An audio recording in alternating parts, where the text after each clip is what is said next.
Champions ট্রফির মহারণকাল মুখোমুখি হচ্ছে দুই চিরপ্রতিদ্বন্দ্বী ভারত এবং পাকিস্তান। দুবাই বাংলাদেশ সময় বিকেল ৩টায় শুরু হবে এই ম্যাচটি। ম্যাচ শুরুর আগে কথার লড়াইয়ে নেমেছে দু দল। প্রথম ম্যাচে জিতে এগিয়ে আছে ভারত, পরাজয় দিয়ে টুর্নামেন্ট শুরু করে ব্যাকফুটে পাকিস্তান।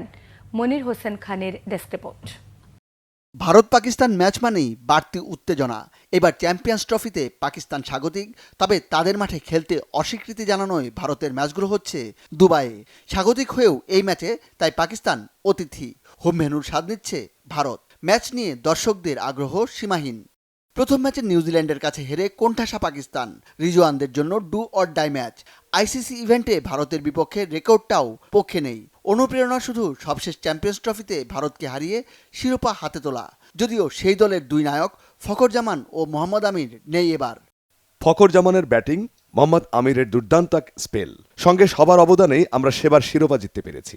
ভারতের বিপক্ষে আরেকটি ম্যাচের আগে যা আমাদের অনুপ্রেরণা দেবে। তুলনায় অনেকটাই নির্ভর ভারত। পুরো টুর্নামেন্টে এই ভেন্যুতেই খেলবে ব্লু শার্টরা। বাংলাদেশের বিপক্ষে বড় জয়ে আত্মবিশ্বাসের পালে হাওয়া। শুভমান গিল সেঞ্চুরি পেয়েছেন, বোলিংয়ে 5 উইকেট মোহাম্মদ শামির। কথার লড়াইয়ে ঢিলের জবাবে পাটকেল ছুটছে টিম ইন্ডিয়া। আগে কি হয়েছে ভুলে যান, ভবিষ্যৎ নিয়ে ভাবেন। বেশিরভাগ সময় ভারত পাকিস্তানকে হারিয়েছে, তাই ভারত নয় পাকিস্তানই চাপে থাকবে। অনেকটা এগিয়ে থেকেই চিরপ্রতিদ্বন্দ্বী পাকিস্তানের মোকাবেলা করবে Bharat. Monir Hossain Khan, Bangla vision sports desk.